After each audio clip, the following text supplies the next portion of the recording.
Jai Ram, Jai Ram, Jai Jai Ram Om. Jai Ram, Jai Ram, Jai Jai Ram Om. A story which is known to you all, but he has to say something, otherwise the time will be wasted. We must have something. A guru was once teaching his disciple the highest truth. The guru was sitting, leaning against a wall, and the disciple was sitting in front of him. The guru was vehement in his exposition of the highest truth, and he wanted the disciple to listen to him with a concentrated mind, and he expected such a thing from his disciple. Meanwhile, what happened? A mouse that had gone out for wandering was returning to its hole, and the hole was on the right side of the guru in the wall. And the mouse was coming from a distance and slowly creeping in the hole, for fear of being attacked by these two people, because these persons were sitting close to the hole. Carefully it was coming. When it was coming that way, the disciple could see, but the guru cannot. Guru's back was turned against the hole. The attention of the disciple was drawn to the mouse, and the mouse was creeping and watching it. Now and again he would look. When the guru looked at him, he will turn his gaze towards the guru, but his whole attention was there. When guru was absorbed in teaching, again the eyes would go there and watch, and that was slowly progressing. A time came when the mouse had entered the hole with the tail out. At that juncture, somehow the guru sensed that the disciple was not listening to his talk. He said to the disciple, what's the matter with you? Did what I tell you enter your head? He said, everything has entered, tail is out. At that psychological moment, the tail was out and the whole mouse had gone inside. His mind was concentrated there. This question answered at a time when the tail only was, the mouse was inside. That was the way how disciples listen to the teachings of the guru. Even the old days? Old days like that, and present day too much so. In the present day, you cannot expect the disciple to listen to one word of the guru. His mind is all wool gathering, going to so many places, now in Bombay, now to Trichy, now to Mangalore, now to Madras. What is the wool gathering? Wool gathering means he is wandering for nothing at all. That's wool gathering. No purpose, aimlessly wandering is wool gathering.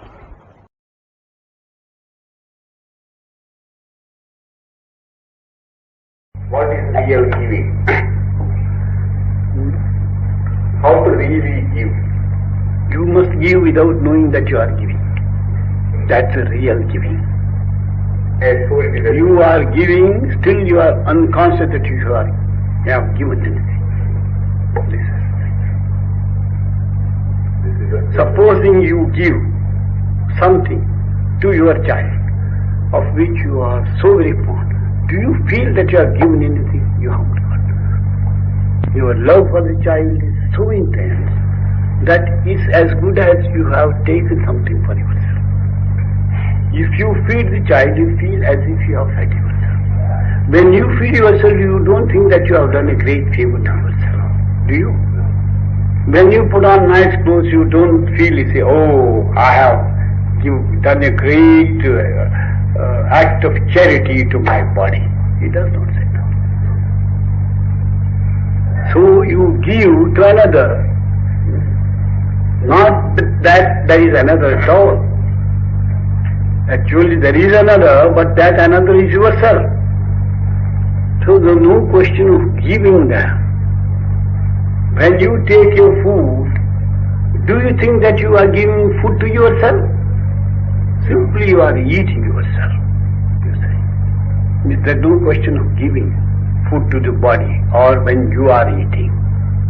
So all your actions, when done for sake of another, are done as though that another is yourself, without feeling that you are different from the person whom you serve, to whom you give, whom you love. In that spirit it is, Mataji treats everybody who comes here. You'll find people come, he'll take meals and go, as if they are of the household. Just like she feeds the children. A mother feeds children, see. She does not think they are outsiders. So all world people, you see, are treated by her in the same spirit.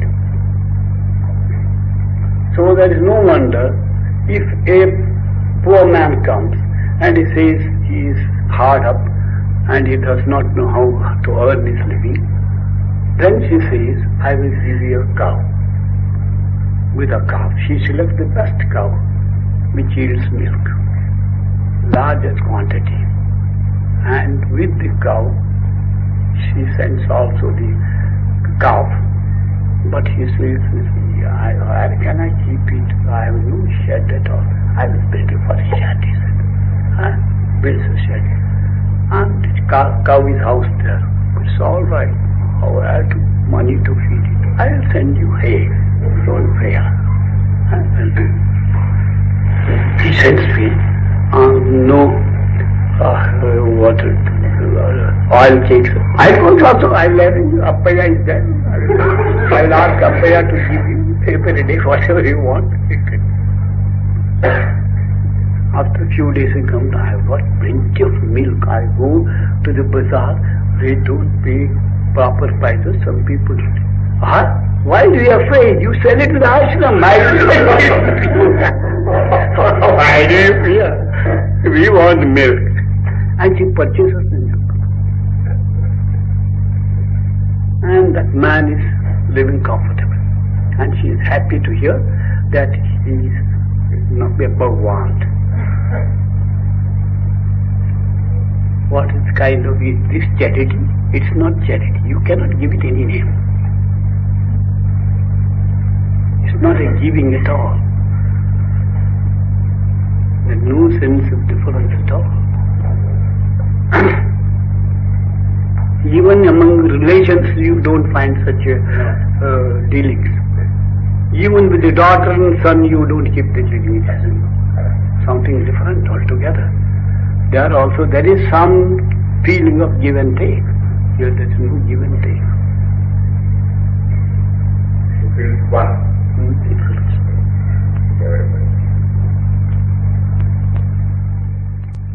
That's actually life lived. People talk tall about it. Lord, they lecture. For long hours you see they give promotions, discourses and all that. When you come to the practical plane, you fail. But here, there is no tall talk, no lectures, but lived out life lived out. In that spirit of oneness. Therefore, she may be called the embodiment of universal love and service, in the true service.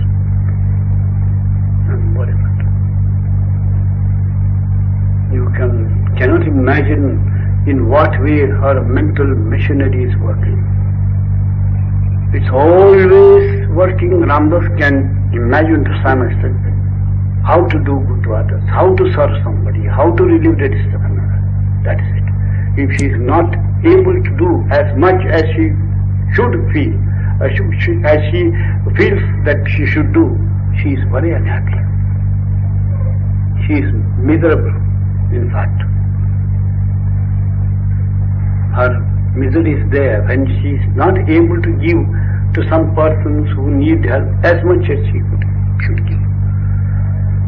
The heart that is made only to feel for others, hands only to give to others, body to toil and serve for others.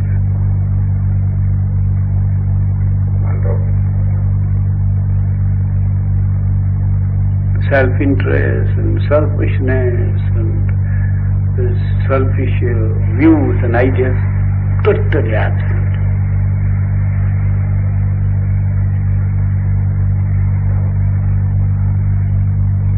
Compared to her, Ramdas is nothing.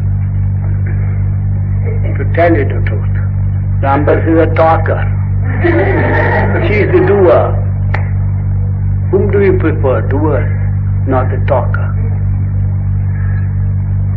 This is a difficult question now. You have now to reply. And this is the truth. You cannot deny it. Ramdas does not want to unnecessarily belittle himself to show, that he is a very humble person. It's not it. That's a fact. Incontrovertible fact. And exact truth. That's it. Who made Mataji like this?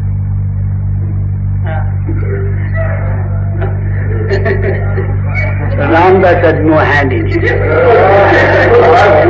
Who tells that? You are just asking a straight See, Ramdas can tell you she came prepared for it.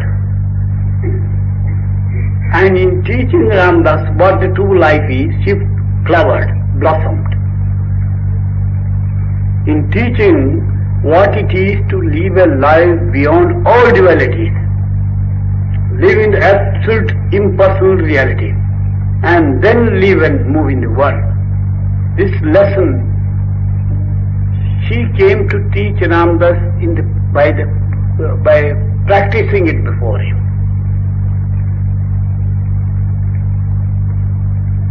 Ramdas was having his own experiences, but he was clinging to certain forms.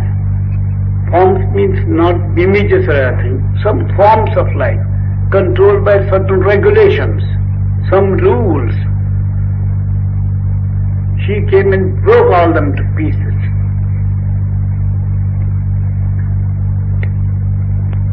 Although she calls Ramdas Guru and all that, Ramdas can say that reverse is the truth.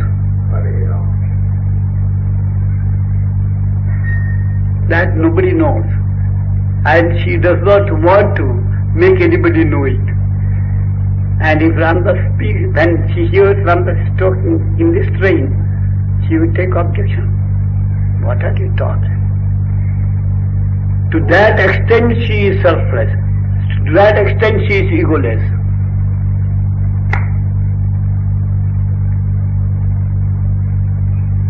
She puts everything on Ramdas. That's the beauty of her life. She has got some peg on which she hangs on the ego. The ego is hanging on a peg, and that peg is here. And she is without the ego and working. There must be some peg on which you must hang your coat. A very good lesson. Who sent her to perform? Who sent her to perform? You who is in the heart of everybody's center.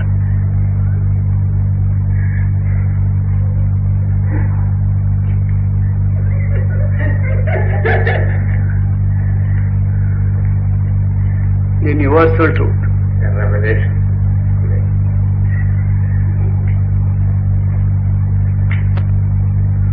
Is it not the same in Papa also?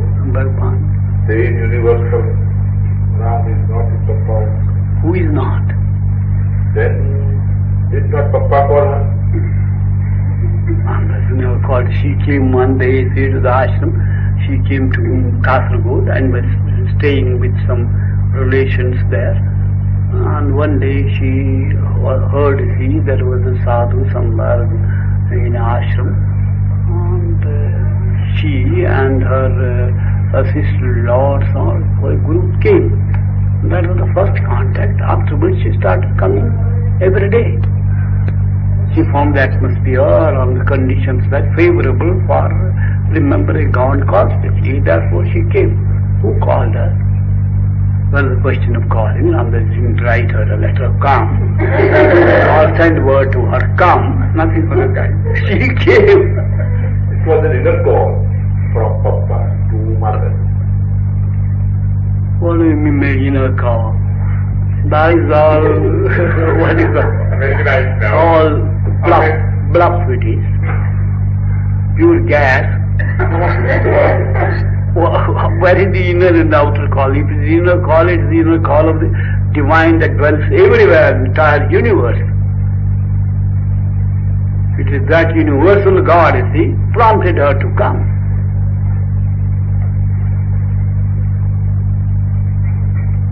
When she came to that sadhu,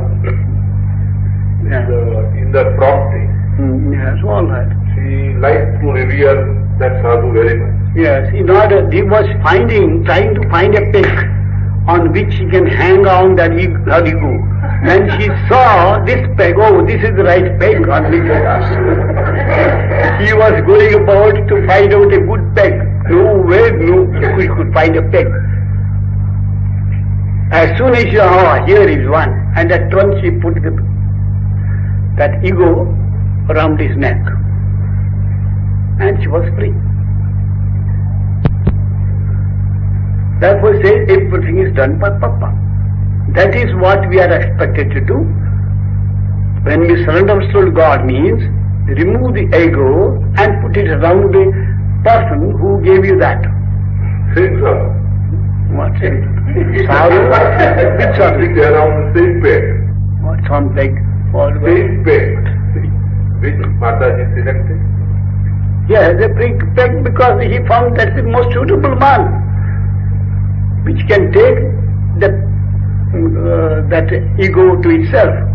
Others were not prepared to take it. We are prepared to receive it. The sadhu taught her this art? What? No. Why? Why should she? When you have got a peg hanging there and you put your cap over it, it's not necessary that the peg should teach you how to put it there. Very short of the peg, oh, here is a peg for my cap. Put it there. It was a divine breakup. And a divine ego it was.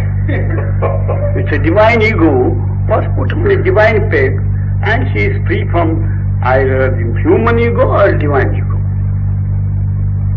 There is no ego at all. And in essence, ego is also divine. But at that time, when the ego was obsessing us, we never felt that we were divine. So she removed it and put on the peg, and she is free now. And therefore she is utterly divine. Where there is no ego, there is God. And where did that sadhu place that ego? He swallowed it. Because he had been given by wrong power to digest it. So he digested and don't know where it gone. So many people can use this peg for hanging on their ego, which he will gradually swallow, but nobody is prepared to do it. She did it, and she got the highest benefit by that. That's actual fact. Ramdas is only a peg. She is telling that the sadhu inspired her to place that ego there. Ramdas never heard that she said anything of the kind. You speak for her most probably. Did she say like that in so many words? I think if she is here, we can get it confirmed even now. Well, you will make her say things what you have said. No, I will never say anything. In what way she will say? Papa can ask. Oh, you see, what inspiration is necessary? When she came of her own accord there, she found, you see, by going there, she will have the fulfillment of her ambition, her aspiration. She came there. She said, you see, she went to one Chandekar Maharaj or so. Then she went to Siddhartha Swami. And then she came here. She was in search of a suitable peg, and she found it here and put on that and freed herself. So it is the suitability of the peg. Peg, yes. Peg means not suitability in two ways. One, it is strong enough to take it off.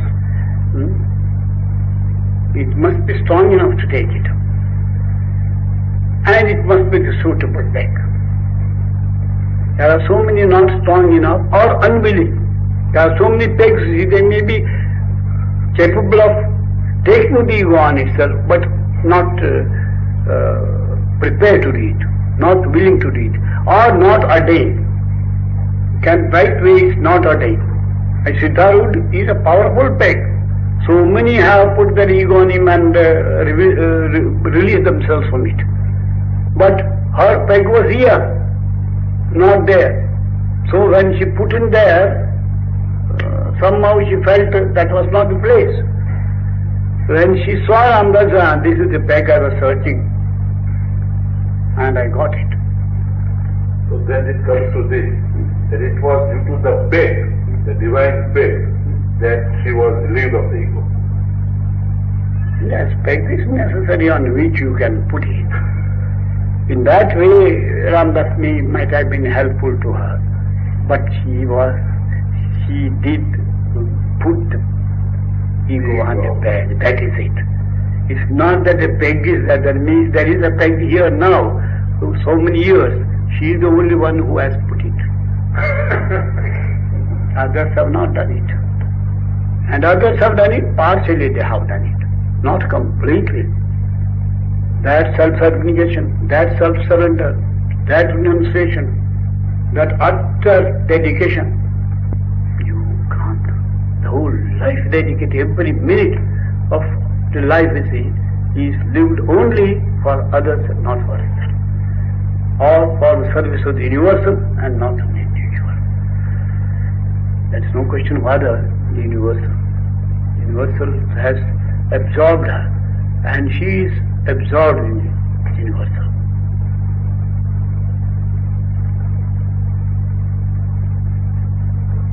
So and the sacrifice or the renunciation or dedication was so thorough, so complete.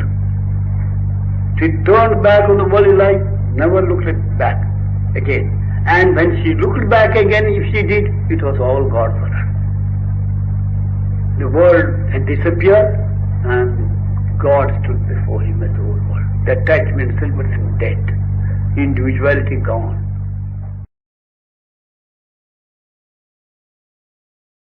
The sadhu who would not eat food here, would prepare his own food and eat. He used to be given every day sadavat, rice, dal, ghee, atta, and vegetables, these things. He would cook himself and then eat. One day he had taken the bucket from here for storing water. He had one lotus in which he had water for his drinking purposes, washing everything. Still he kept one bucket, you see, nearly half full, near him. It was rather very near to his leaf. He had spread the leaf, the prepared food was served on the leaf. And he sat down for eating. That instant what happened, this children workwoman, she went there. She wanted bucket. That was the bucket which was she used for some washing purpose or something. She took it off. He shouted, "How did you dare to touch my bucket? You have polluted the whole place. I cannot take food." anymore. He became red hot, fiery. Began to cover suddenly, suddenly shouted, we could hear from here. He was jumping about with fury. She left the bucket and ran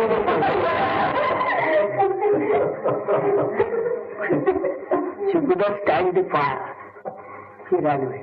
Then he was shouting. Mataji heard about it. What's the matter? The children said, I made a blunder, I went and touched them. And what has he done? Another reporter came and said he has collected all the food and released everything and thrown away to the good dogs. And he's fuming, sitting there fuming. Nobody dared approach him. He had a beard and short, stocky fellow. And he had his jata here.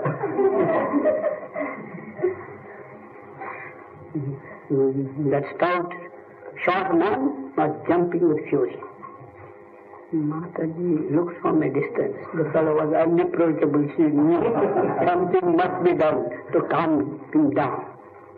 And then she went inside. We had some watermelons. She cut them all, finely made pieces. And some plantains she got, fine plantains. And she got also perhaps 1 or 2 tender coconuts. All these things she prepared. Put them in a thali, that's one plate, and asked Lingappa somebody to take. No. And she followed and went there. And when he saw these plantains and those melon pieces, red melon, at the very side, because Mataji also at the back, his anger cooled down a bit. And he said, Sadhuji, it was a mistake. The woman, she never intentionally did it. You just take this and one big bucket of milk, warm, nice, sweet milk. And that was the end. You take this. The sadhu sat down. It was Mataji, the tamer of lions. So then he began to eat. And nearly half of the fruits and milk was finished, he became normal. He began to smile. And the whole thing went down, was perfectly normal. How do you feel, Sadhuji? Oh, quite happy. Now the wonderful thing is, Mataji is so gracious. The food which I put, nothing, what she gave was so nice. I feel so cool, the body was burning, and now everything is cool. I'm just happy. That is how we find differences among sadhus. And they fight among themselves, and very difficult, they won't take food here, some of them, they must prepare food themselves. They make the chauka, what they call chauka, besmear the place with cow dung. And then nobody dare come within that circle. If he comes, he will sometimes you would go to the length of beating him, thrashing him. So we had sometimes difficult times, you see, to compose the differences and the fights and create some harmony. Sometimes, you see, Mataji had to send away some troublesome fellow there who would cause commotion, confusion, chaos. She would find out who is it. Then we say, Sadhuji, come here, he will give 2 or 3 rupees, go back. If you want a dhoti, I can give. Gopal is there to bring dhoti. To appreciate him, beg of him to take leave of us, and he goes satisfied. And there is peace in the Dharmshala. Not by every day he would cause, you see, lot of trouble for everybody.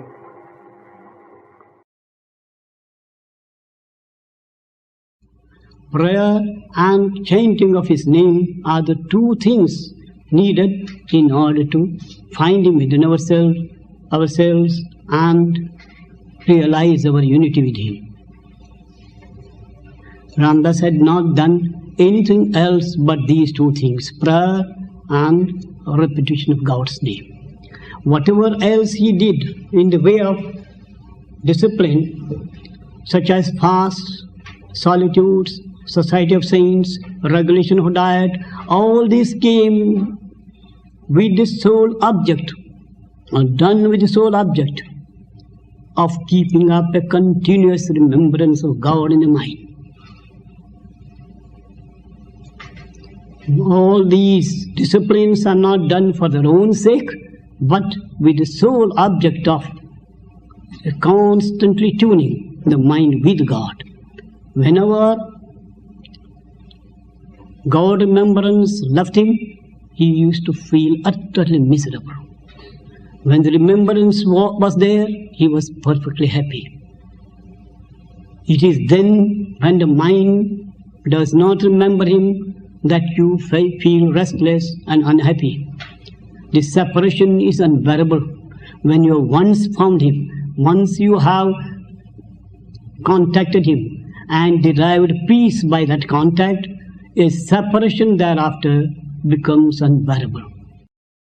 Shri Ram Jai Ram Jai Jai Ram Om.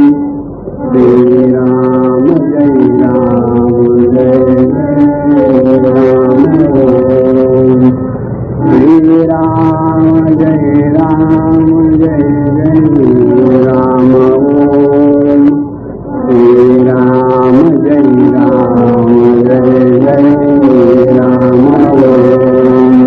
Shri Ram Jai Ram Jai Jai Ram Om.